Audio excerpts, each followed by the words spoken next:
Okay, so we're diving deep today into something where you guys really wanted to hear more about it.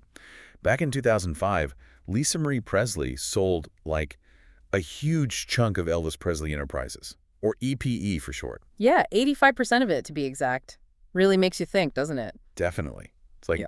how do you even begin to put a price tag on something like that?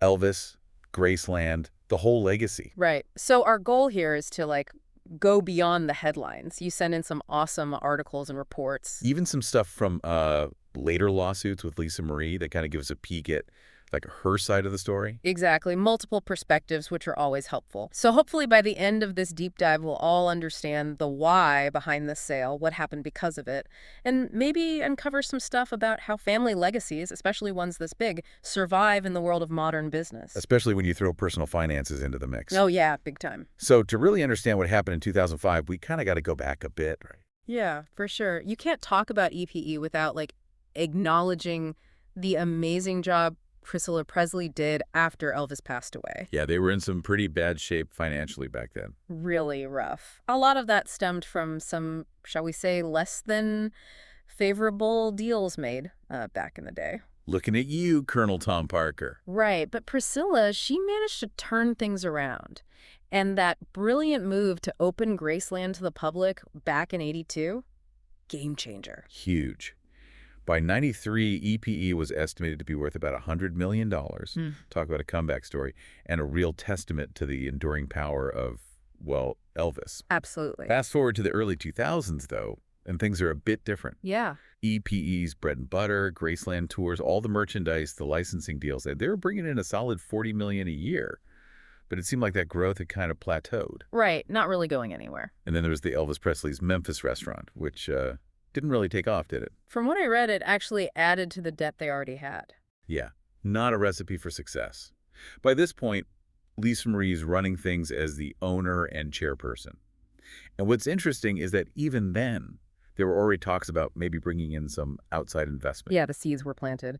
And that's where things get extra interesting, I think. When you start to look at how the business side of things was intertwined with Lisa Marie's own personal finances. Okay, so let's break that down. We know she inherited $100 million in '93, right? Right when she turned 25. Huge sum. But then you look at some legal documents from much later, like around 2016, and there are claims that by that point, all that money had dwindled to practically nothing, like just $14,000. Massive drop. And the allegation was that a lot of this was due to, well, let's just say not the best financial management going back to, that period around 2005. Right. And even before the sale, reports indicated she had significant debt and was spending something like $5 to $7 million annually. Which, if you remember, pretty much matched what EPE was making in net income each year. Yeah, that's a lot of pressure. Oh, yeah.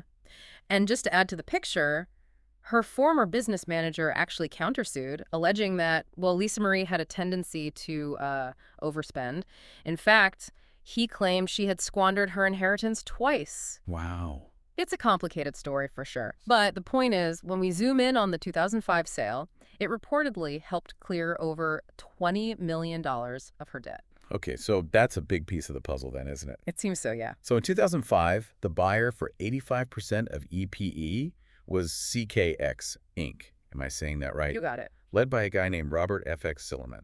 He had the strategy of buying up really high-profile entertainment properties. I mean, they even snagged American Idol around the same time. The content is king. Yeah, that's actually where the name CKX comes from. Wow. So how much did they shell out for 85% of Elvis Presley Enterprises? A cool $114 million. But that number, it's broken down into different parts, right? Right, so let's break it down. How did that money get divided up? Sure. So Lisa Marie directly received $50 million in cash up front. Okay. And then another $26 million in CKX stock. Then $25 million went straight towards paying off EPE's existing debts. And last but not least, Priscilla Presley received $6.5 million. For what exactly? For the use of the family name. I mean, you can't really have Elvis Presley Enterprises without the Presley name, can you? Nope, that's for sure. It's crazy to think that today, EPE is estimated to be worth something like $850 million. Yeah, that's quite a jump from the $114 million they paid back then. Huge. Yeah. So what did Lisa Marie say about all of this? Why did she decide to make such a big move? Yeah, that's the big question, right? Totally. Well, publicly, she talked about how a family-run business, maybe it had its limitations, and she really wanted to see the Elvis brand grow, take it to another level, and with revenues kind of stalling out. Makes sense. And of course, she also acknowledged that the restaurant debt played a part. Yeah, I can imagine. But one thing that really stood out to me was that she expressed a lot of confidence in Robert Sillerman. She said she trusted his vision for the estate, believed he was on the same page as her family. That's interesting. So it wasn't just about the money then. It seems like it was more than that, yeah. So what exactly did CKX get control of with that 85%? Like, what was included in this sale? Sure. So it included the management of Graceland, of course, which means the tours, the day-to-day operations, all that stuff. Then there were the Graceland archives, which, house all sorts of Elvis memorabilia and historical documents.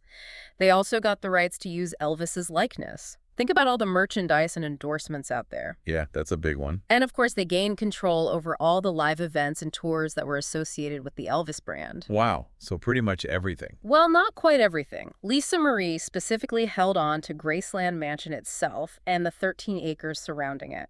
Plus, all of Elvis's personal belongings and memorabilia remain hers. Oh, and she also retained a 15% ownership stake in EPE. Okay, so not totally out of the picture. Exactly. Plus, there was an agreement in place that she would loan Graceland and the memorabilia to EPE so they could continue operating. So what were the lasting effects of this whole thing? Right. So, short term.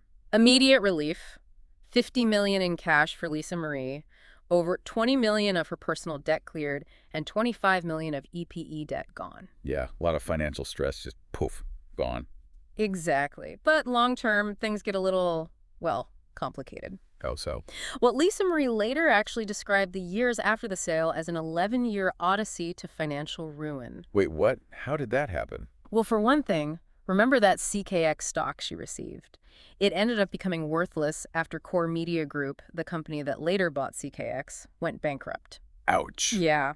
And while on paper, her remaining 15% stake in EPE might be worth a lot more now, considering how much the company's value has gone up, she didn't really have much direct control anymore. So even though she kept a part of EPE, she didn't have the power to, steer the ship anymore. Yeah, exactly. The sale essentially handed over control to CKX and later on to whoever owned CKX. Man, what a story. It really highlights the challenges and the complications of trying to balance preserving a legacy with the pressures of modern business. Absolutely. The 2005 sale was driven by a lot of things. Lisa Marie's immediate financial needs, her desire to see the Elvis brand grow, and her trust in Robert Sillerman. But it undeniably had some pretty huge and lasting consequences. Definitely makes you think. For sure. Like, how do you handle a legacy as big as Elvis Presley's? What's the best way to protect it, to grow it? And what happens when personal finances get tangled up in all of that? Yeah, big questions. So everyone listening, think about this. Yeah. What does this whole situation tell us about the almost impossible task of keeping a family's legacy thriving, especially in the crazy world of entertainment? And what about the delicate balance between someone's personal finances and managing these hugely valuable cultural assets? Definitely something to ponder. A lot to think about. Yeah.